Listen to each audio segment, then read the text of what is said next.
جمهور افريقيا مرحبا بكم. هذا افريقيا نيوز في عدد 29 بدايه كالعاده بالفوت والانتصار بخماسيه نظيفه قدام نجم المتلوي في رادس هدف حمزه الخضراوي وفي راس الشواط اللي يوصل هدف رقم 13 هذا الموسم ويواصل تربع على صداره الهدفين، هدف الاول والثاني اسيست اسامه السيلي ثم هدف الثالث لايمن الحرزي والرابع لغيث الزعلوني، زوز اهداف صناعه حمزه الخضراوي.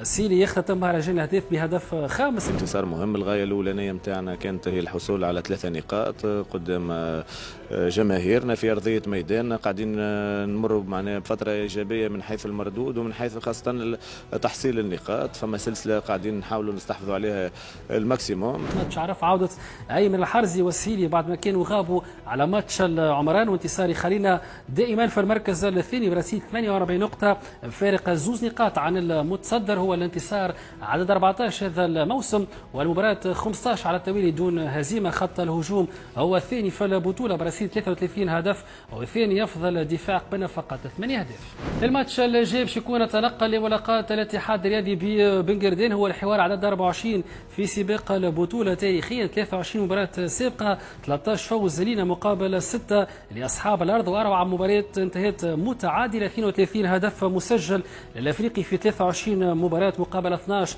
للفريق المضيف. مباراه الذهاب في رادس ثنائيه فراس الشواط 2 بلاش، واعرض نتيجه كانت لصالحنا في موسم 2016 2017 6 بلاش في البلاي اوف.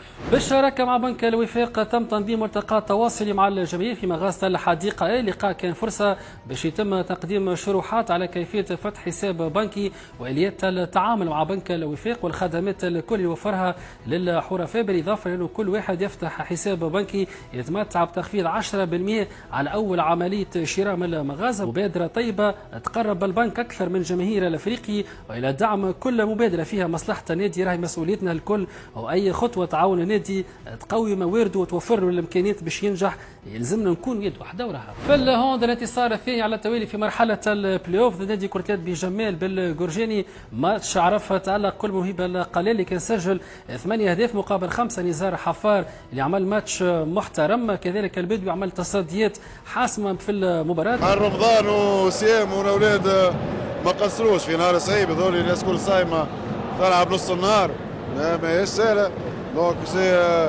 خذاو شويه سكور من الاول، مي بون يعرفوا من بعد شويه الفاتيك اللي شويه ريلاشمون صار في البريمي طون، دونك او دوزيام مي طون الولاد كانوا كونسونتري. حتى توا الصداره دائما لنا ب 12 نقطه، فارق 5 نقاط عن صاحب المركز الثاني و7 نقاط عن صاحب المركز الثالث. الماتش الجاي يكون التنقل لمواجهه النجم الساحلي.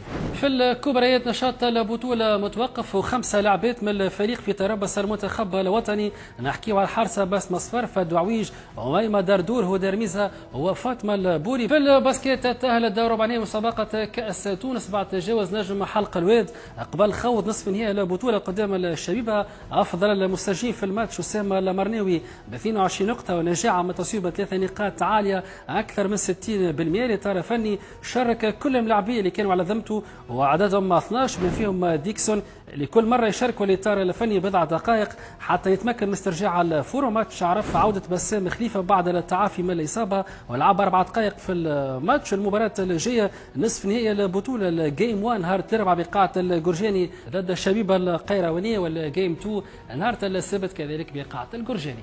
نحكيو على البال، نادي تعرف على منافسينه في مؤتمر الصحراء اللي باش يدور بمدينه الرباط من 24 ابريل حتى 3 ماي. برنامج المباريات على نحو التالي: 24 ابريل ضد ازفيل السنغالي، 25 ابريل مع الاهلي المصري، 28 ابريل ضد شباب ابيجان، 1 ماي مع ماك تاون فلايرز النيجيري، واخر ماتش ضد فتح الرباطي الفريق المستضيف باش يكون نهار 2 ماي اقل من شهرين يفصلون على الموعد. وبالمناسبه في اطار دعم مسيره الفرع كان تم فتح حساب جاري مخصص حصريا لدعم فرع كره السله. الخطوه هذه باش توفر افضل الظروف للفريق اليوم في حاجه كبيره لوقفه جماهيره في المدارج، وكذلك للدعم المادي عبر الحساب المفتوح. اليوم فرصتنا باش نثبتوا مره اخرى اللي احنا كنا يد واحده وصوت واحد. في الفولي كانت الهزيمه لبناتنا في قاعه الجورجاني ضد النادي النسائي بكرتاج 3 اشواط دون مقابل. حساب الجوله الاخرى من مرحله التتويج توا السوبر بلاي اوف، بناتنا تاهلوا في المركز الثالث برصيد 17 نقطه. بالنسبه لرزنامه السوبر بلاي اوف مرحله الذهاب الجوله الاولى ديربي العاصمه بقاعه الزواوي 14 مارس، الجوله الثانيه بناتنا يتنقلوا لمواجهة النادي الصفاقسي، وعلى حد 22 مارس الجولة الثالثة بقاعة الجرجاني ضد النادي النسائي بكرتاج. مرحلة الإياب الجولة الأولى السبت 28 مارس ديربي العاصمة بقاعة الجرجاني، 4 فيل الجولة الثانية ضد سي اس اس في قاعة الجرجاني زادة، و10 فيل الجولة الأخيرة تنقل لفتياتنا لملاقاة النادي النسائي بكرتاج. الفريق الميزو فاتت قابلوا الجمعة الجاية لفريق تعيش.